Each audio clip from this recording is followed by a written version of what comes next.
Hi everyone, मी कल्याणी. स्वागत आहे तुमचं आपल्या एका नवीन ब्लॉगमध्ये. हा ब्लॉग मी खूप दिवसांपासून शूट करून ठेवला होता, पण पोस्ट आणि एडिट काय माझ्याकडनं होतच नव्हतं. मग म्हटलं चला आज तर काय मुहूर्त लागलाच होता आणि सकाळी सकाळीच मी ब्लॉग पण एडिटचं काम घेतलं होतं. मग म्हटलं चला हा ब्लॉग पण आपण पोस्ट करून देऊ आणि तुमच्या काही क्वेश्चनचे आपण आन्सर पण देऊ या ब्लॉगमधनं.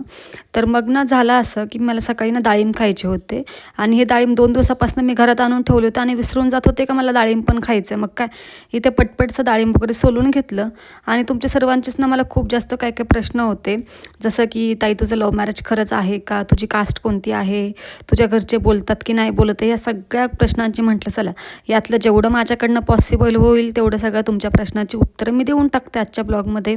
आणि हो, सध्या आपल्या ब्लॉगला व्ह्यूज कमी येत आहेत, त्यानंतर तुम्ही लोक सबस्क्राईब करतात पुन्हा अनसबस्क्राईब करतात. असं नका करत चालू यार, कारण माझ्यासाठी एक एक तुमचं सबस्क्राईब एक एक सपोर्ट खूप जास्त महत्त्वाचं आहे. काहीच सपोर्ट तुम्ही सर्वजण मला करत राहा. आणि चला आजच्या ब्लॉगला मी सुरुवात करते. तर मग इथे मी सगळ्यात पहिले ते डाळिंब वगैरे खाऊन घेतले आणि बाकीची पण मला कामं आवरायची होती आणि तोपर्यंत म्हटलं चला तुमच्यासोबत मी काही गोष्टी शेअर करते.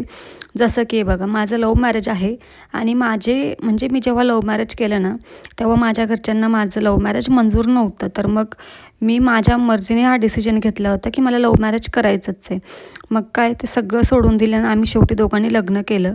तर मग या सगळ्यावरती जर तुम्हाला आमची स्टोरी ऐकायची असेल तर नक्कीच मला कमेंट्स करा.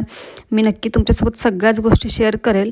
आणि आता राहिला प्रश्न माझे घरचे माझ्यासोबत बोलतात की नाही बोलत त्याचा. तर आमच्या लग्नाला आता कम्प्लिटली 2 वर्ष झालेत, म्हणजे 2 वर्ष होऊन गेलेत आता. पण मग अजून पण त्यांचा कोणाचा काही रिस्पॉन्स नाही आहे. कोणी जास्त पण नाही काय बोलत आहे, म्हणजे नाहीच बोलत असं समजलं तरी पण चालतं आहे, कारण नाही बोलत माझ्यासोबत अजून कोणी. मी लव्ह मॅरेज केले आणि त्यात माझी कास्ट पण वेगळी आहे आमच्या दोघांची पण, त्याच्यामुळे मला नाही वाटत का ते कोणी बोलतील माझ्यासोबत. मी फक्त विचार करते बोलतील, पण अजून पण कोणाचा काहीच रिस्पॉन्स नाही आहे.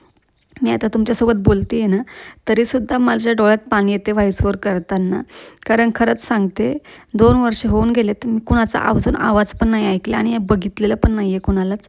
अशी अपेक्षा ठेवते की लवकरच सर्वजण माझ्याशी बोलतील. मला आता समजत नाही नक्की तुमच्यासोबत कसं आणि काय काय शेअर करू. शेअर करण्यासारखं खूप काही आहे, पण मी हा विचार करते की लगेच नकोच सगळ्या गोष्टी शेअर करायला. एक तर सोशल मीडियावरती खरं सांगायचंच म्हटलं सगळ्याच गोष्टी शेअर नसतात करायच्या बरं का. हां, पण मला जेवढं माझ्याकडनं वाटतं मला याच्यावरती या गोष्टी बोलल्याच पाहिजे, त्याच मी बोलते. आणि सोशल मीडियाचा सगळ्यात मोठा प्रॉब्लेम आहे की सोशल मीडियावरती आपण आपल्या पर्सनल गोष्टी सांगावं, पण सगळ्याच गोष्टी शेअर नाही करायच्या राहत. म्हणूनच जेवढं काय माझ्याकडनं पॉसिबल होतं आहे तेवढंच मी तुमच्यासोबत शेअर करते आहे. आणि तुम्हाला माझे व्हिडिओ कसे वाटतात नक्कीच कमेंट्समध्ये सांगा बरं का, कारण तुम्ही लोक मला कमेंट्समध्ये नाही सांगत आहे. आणि जसं की मी जेव्हा लव्ह मॅरेज केलं तेव्हा माझ्या घरचे त्यांना माझे लव्ह मॅरेज ॲक्सेप्ट नव्हतं. आणि मेन गोष्ट म्हणजे माझी कास्ट ती पण त्यांना ॲक्सेप्ट नव्हती, मुलाकडची कास्ट त्यांना ॲक्सेप्ट नव्हती. तर मग काय मी माझा डिसिजन घेतला होता आणि म्हटलं मला याच्याशीच लग्न करायचं आहे. अशा काही गोष्टी झाल्या होत्या तेव्हा की खूपच भयानक परिस्थिती होती माझ्यावर. मग मी काय म्हटलं नाही, आता मी लग्न तर करणार तर याच्यासोबतच करणार. एक तर मी पण खूप जास्त जिद्दी आणि खूप जास्त हट्टी आहे, माझ्या घरच्यांना पण माहिती आहे मी खूप जास्त हट्टी आहे पहिल्यापासून. मग काय पटपट सगळ्याच गोष्टी घडत गेल्या आणि त्या सगळ्या गोष्टी आम्ही फेस पण करायला लागलो. आमचं लग्न झालं याच्यावरती तर मी स्वतः काही दिवस विश्वास पण ठेवू शकत नव्हते की बाबा माझं लग्न झालं आहे. कारण मी मला सगळेच बोलायचे की ही पोरगी लवकर लग्न नाही करणार, आणि मी स्वतः ह्या गोष्टीवरती ठाम होते की मी ठरवलंच होतं आता मी लवकर लग्न नाही करणार आहे, कारण मला माझं स्वतःचं करिअर करायचं आहे, फ्युचर करायचं आहे. आणि कधी माझ्या घरात लग्नाचा विषयसुद्धा निघाला तरी मी बोलायचे की नाही, मी एवढं लवकर लग्न नसते करत, कारण मला अजून स्वतःचं फ्युचर करायचं आहे, खूप काही करायचं आहे पुढे आयुष्यामध्ये. आणि त्याच हिशोबाने माझं सगळं चाललं होतं.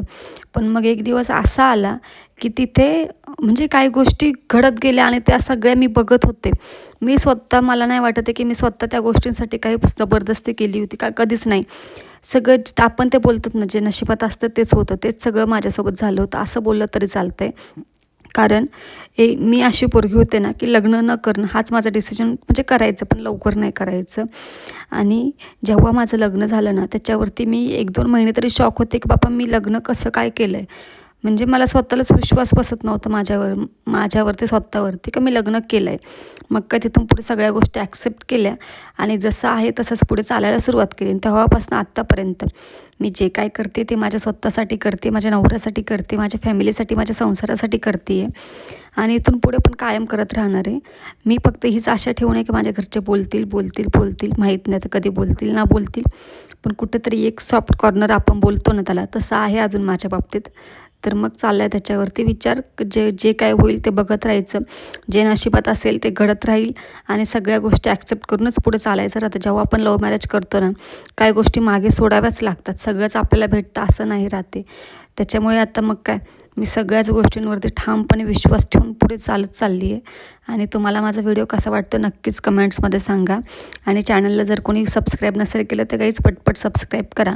आणि माझ्या लव्ह स्टोरीचे जर तुम्हाला पार्ट ऐकायचे असतील, कुठे भेट झाली काय, या सगळ्या गोष्टी मी तुमच्यासोबत शेअर करेल.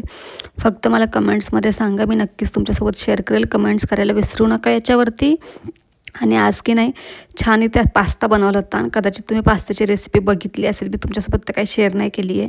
नक्की पास्ता रेसिपी कशी वाटली ते पण कमेंट्समध्ये सांगा. त्यानंतर मी मस्त असा पास्ता वगैरे एन्जॉय केला आणि आजचा ब्लॉग इथंच आजचा ब्लॉग इथंच एंड करते मी. व्हिडिओ कसा वाटला नक्की कमेंट्समध्ये सांगा.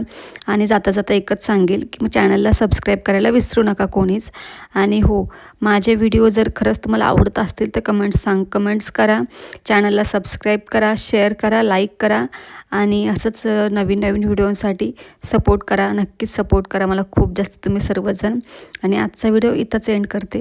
बाय, भेटू आपण एका नवीनच एका ब्लॉगमध्ये. तोपर्यंत bye, stay tune, take care.